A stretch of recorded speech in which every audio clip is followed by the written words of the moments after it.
pues como nos hacemos todo mundo las preguntas de cuál es la hidratación que tiene nuestro paciente. Bueno, pues el equilibrio del agua ya lo mencionó ampliamente el doctor Hidalgo, y cuando el ingreso y el gasto son iguales, se mantiene un equilibrio, aparentemente. Eso va a ver la temperatura ambiental, ¿verdad? El estrés de las personas, ¿sí? Y el tipo de líquidos del consumo. Si no hay condiciones inusuales que obstruyan las principales rutas de pérdida de agua, bueno, los términos de hidratación y euhidratación, que son los que se emplean para el equilibrio, pues van a estar dentro de los parámetros normales. Los líquidos corporales, bueno, ¿qué estoy haciendo? Ya estoy como el doctor Luis. Los líquidos corporales están regulados por los controles hormonales y las pérdidas de los líquidos. A manera de introducción, vamos a ver que el balance del agua corporal representa la diferencia neta entre el consumo y las pérdidas. El intercambio normal de agua de un adulto sedentario, es alrededor de 3 litros por día. Este rango es consecuencia principalmente de las diferentes pérdidas insensibles de agua, de la evaporación normal de la piel principalmente.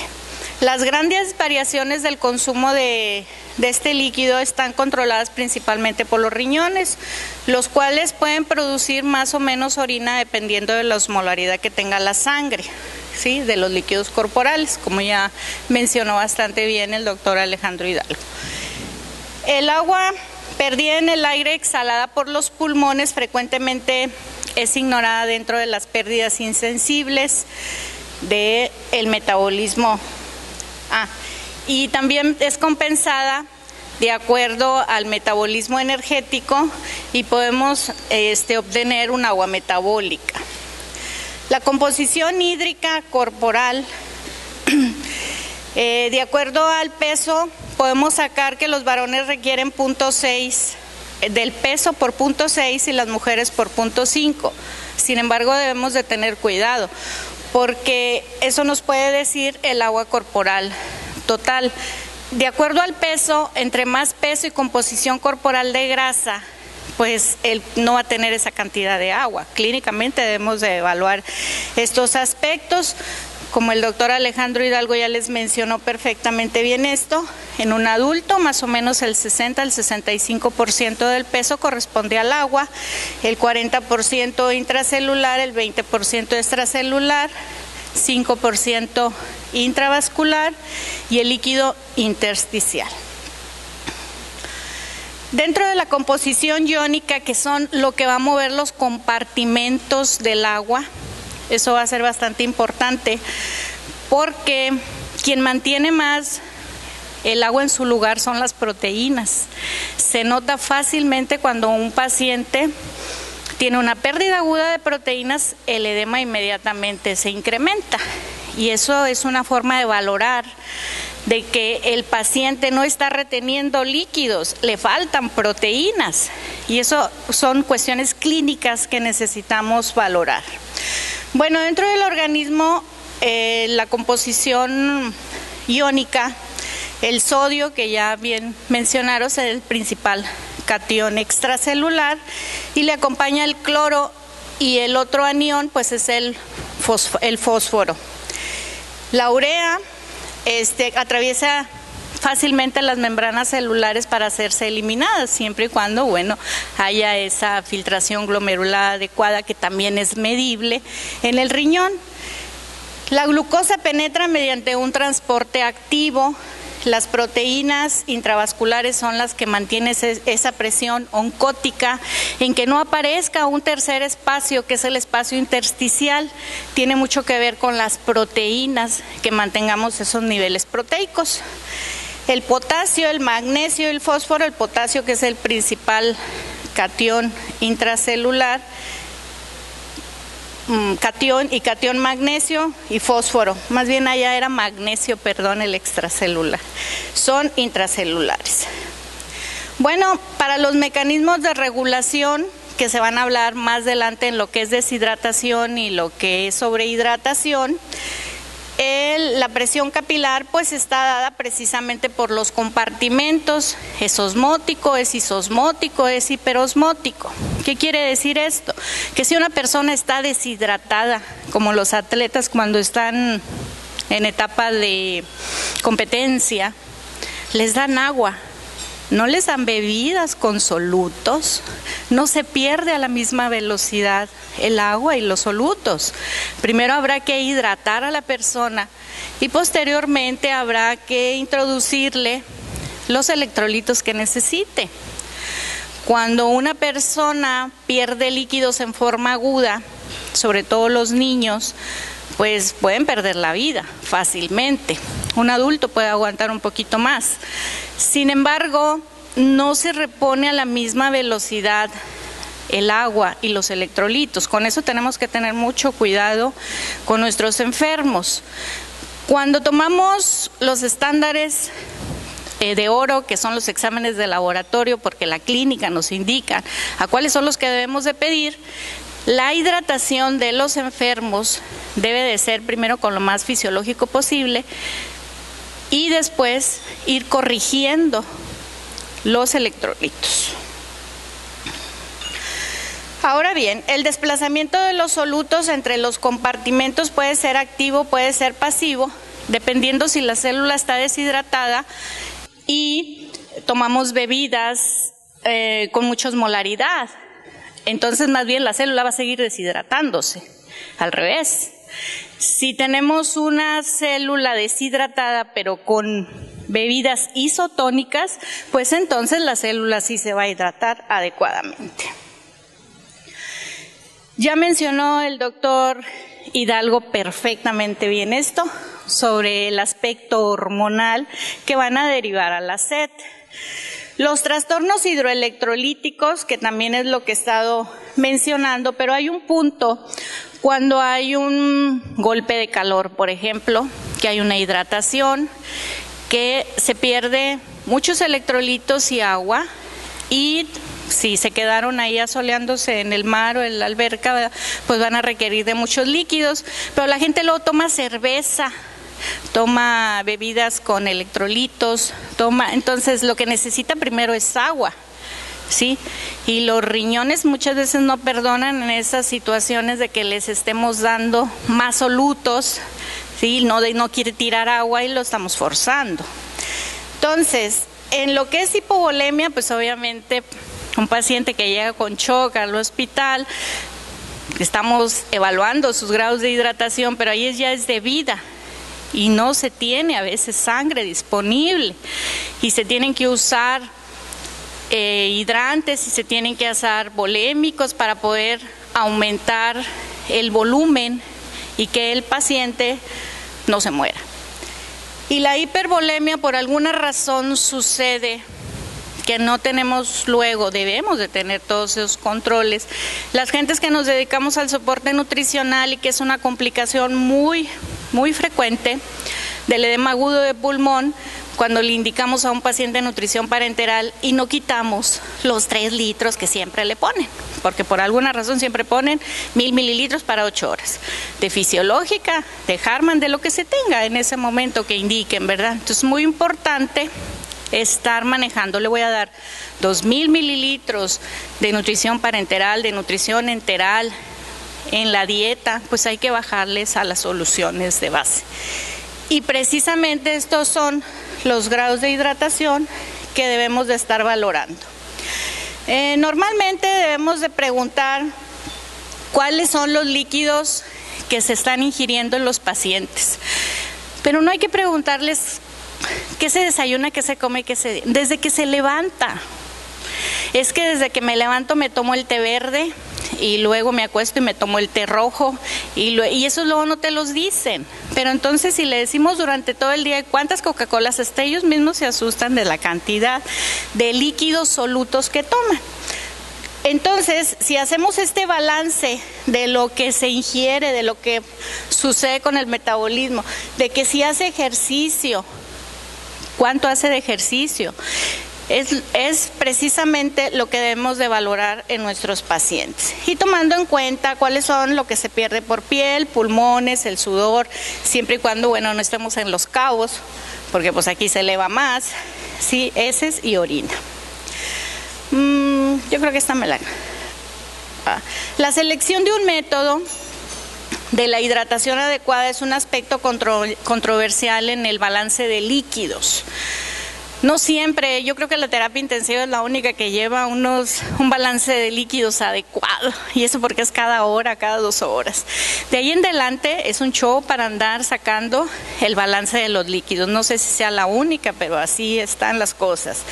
Las técnicas de evaluación de la hidratación varían de acuerdo a la aplicabilidad y tiene ciertas limitaciones metodológicas en las circunstancias, porque tenemos que tener técnicas de confiabilidad, de facilidad, de bajo costo y simples. Y eso va a ser la capacitación que uno tenga como clínico para empezar a detectar esa valoración y corroborarla por determinados exámenes de laboratorio. Las técnicas clínicas de evaluación en la hidratación es lo que va a detectar cambios en el estado de la hidratación, y estas alteraciones tienen mucho que ver con los químicos, con el movimiento de los electrolitos, con la osmolaridad, y si ha tenido vómitos, diarreas o sudoraciones profusas. Dentro de las técnicas de hidratación está, creo que me pasé una, no. Están las técnicas de dilución, como son las de bioimpedancia eléctrica y la espectroscopía, que yo no la he usado, bioeléctrica, donde dice los niveles de agua que trae el individuo. Sin embargo, hay bioimpedancias eléctricas que nada más te miden de la mitad hacia arriba y de la mitad hacia abajo. Y hay otras que son completas. Y hay otras que tienen más para medir exactamente la cantidad de agua del individuo. Obviamente que los indicadores que nos den en el plasma y en la orina, si la orina le pregunta a uno al enfermo si es clara, si es oscura, si es concentrada, todo eso, si es que se fija a veces el enfermo, ¿verdad? Y cuando uno lo tiene en el área hospitalaria, pues ahí ve por medio de la sonda o le indica cómo está haciendo el enfermo que nos diga, precisamente para ver cuáles son esos cambios. Si está concentrada, ¿el paciente está bien hidratado? ¿Sí? Si está diluida, si está muy clarita. Todas esas preguntas es que si está concentrada, pues el paciente está deshidratado. Así de fácil. Y bueno, la clínica, y respecto a la clínica, bueno, aquí están las técnicas de dilución donde se usa medir de manera muy directa el estado de hidratación. El indicador debe ser uniformemente, y el marcador más fácil, no tóxico, etcétera, nos puede dar repetidas. Hay marcadores que miden los grados de hidratación en técnicas de dilución de laboratorio. Aquí está una serie de marcadores para medirlos, y pues solamente en el área hospitalaria.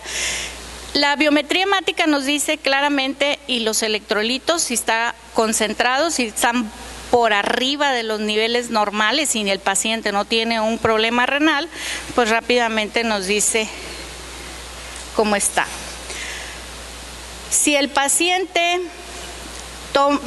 tiene su ingesta de 2 litros y está orinando 2 litros, eso está bien.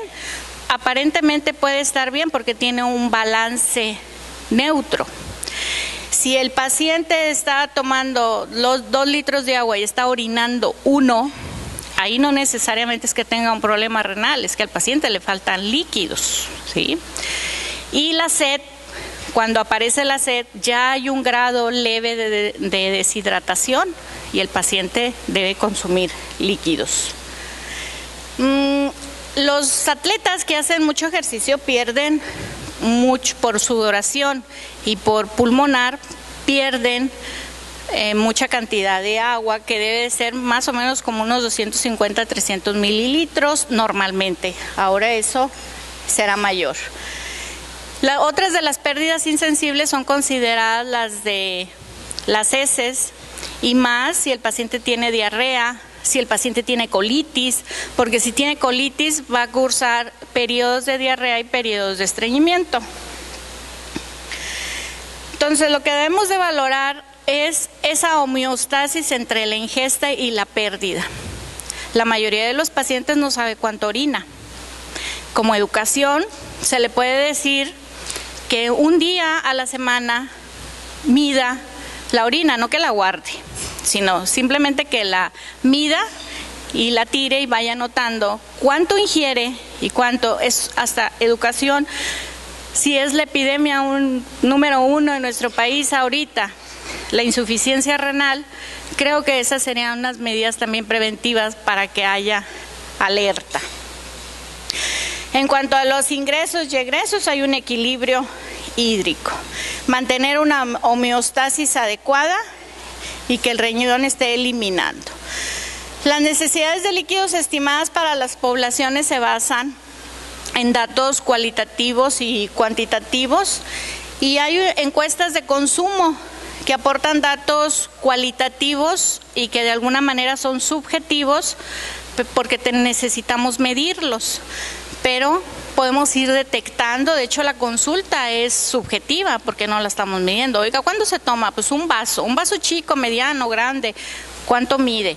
Es que me tomo un té verde y resulta que el té verde le pone 4 o 5 sobres porque tiene que estar concentrado el té verde, si no, no tiene antioxidantes, según lo que dice.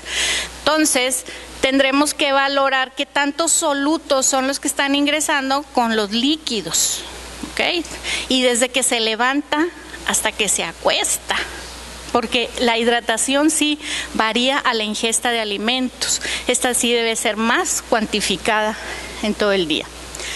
Entonces, desde ese punto de vista, la combinación de agua corporal y la osmolaridad que tenga la sangre, ¿sí?, que debe mantener un valor osmótico de 280 miliosmoles a máximo 320, entonces estamos diciendo que hay una buena coordinación del plasma, y eso sería en un momento dado nuestro estándar de oro.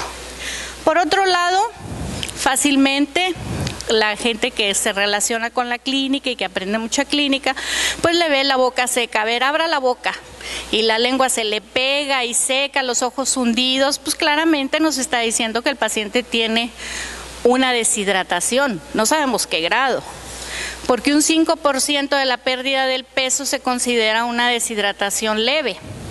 De un 10% ya es una desnutrición moderada, y más del 15% es una deshidratación moderada, y una deshidratación severa arriba del 15% del peso corporal.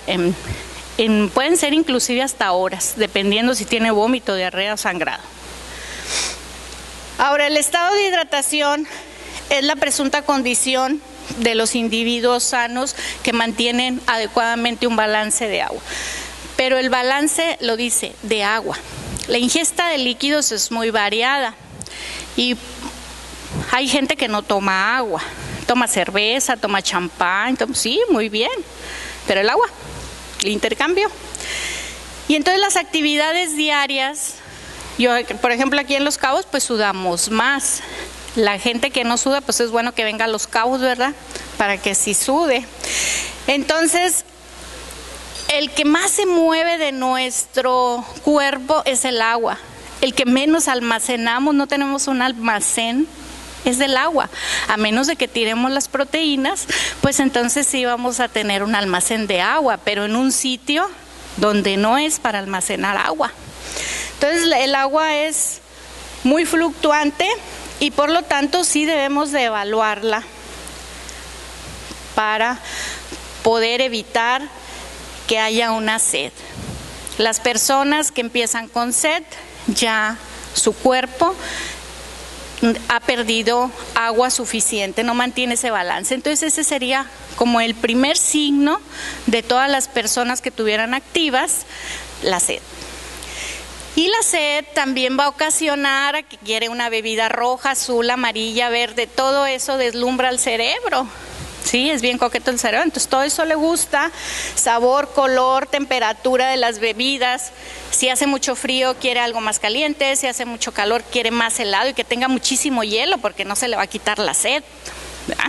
Entonces, eso tiene mucho que ver por las concentraciones de sodio, que lo explicó perfectamente el doctor Alejandro Hidalgo. Bueno, se han desarrollado algunas escalas para las personas para reconocer los niveles de deshidratación, que eso lo van a ver.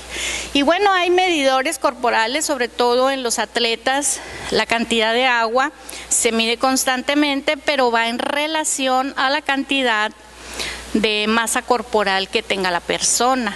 Ante más masa corporal, pues más agua. Obviamente los hombres que tienen más masa corporal, bueno, un poquito más de masa corporal, pues van a tener más agua, y las mujeres, pues menos agua porque tenemos más grasa. ¿Ok? Y el volumen y la osmolaridad de los líquidos intracelulares y extracelulares en estados anormales. Podemos tener pacientes con deficiencias de electrolitos que tienen mucha sed, y con otro lado que también tengan una concentración de los electrolitos, también van a tener sed. Entonces hay que valorar si es un edema o si es una deshidratación. Las infusiones intravenosas, tenemos que tener cuidado con el tipo de personas. Las enfermeras en este sentido tienen un ojo clínico bastante desarrollado cuando las personas llegan a un estado de urgencia en los hospitales, igual que los urgenciólogos saben bien cuáles son los mecanismos de acción a llevar, ¿verdad? Los principios básicos es que el agua se mueve rápidamente a través de las membranas celulares, es muy dinámico, no tiene un almacén, en todas partes se mueve, y las membranas celulares son casi completamente impermeables a solutos. El edema es valorado por el Godet, Godet 1, Godet 2, Godet 3. ¿Cuántos dedos se hunden en la pantorrilla? Bueno, no en la pantorrilla, en la parte anterior de la pierna, y valoramos ese edema también, y eso también habla de que hay un secuestro de líquidos, no necesariamente por insuficiencia renal, que es lo más común, sino porque nuestro paciente ha perdido proteína agudamente y ha retenido esa cantidad de líquidos. Entonces, hay edema intracelular, extracelular y factores que afectan la filtración capilar y la obstrucción linfática. Y bueno, la jarra del buen beber de México. Con esta jarrita, en la consulta clínica, podemos decir cuáles son las bebidas que nuestro paciente está consumiendo, y podemos valorar desde aquí el grado de hidratación que tiene. ¿Sí? Bueno, dice que los poetas han llamado al agua el elixir de la vida. Los científicos y los médicos, que son menos dramáticos, lo consideran un nutrimento. Y la descripción de los poetas es más apropiada para el caso, ya que el agua ocupa el segundo lugar después del oxígeno como elemento esencial para la vida. Tal y como advierte un antiguo proverbio, un hombre puede vivir 3 semanas sin alimento, 3 días sin agua, pero solo 3 minutos sin aire. Muchas gracias.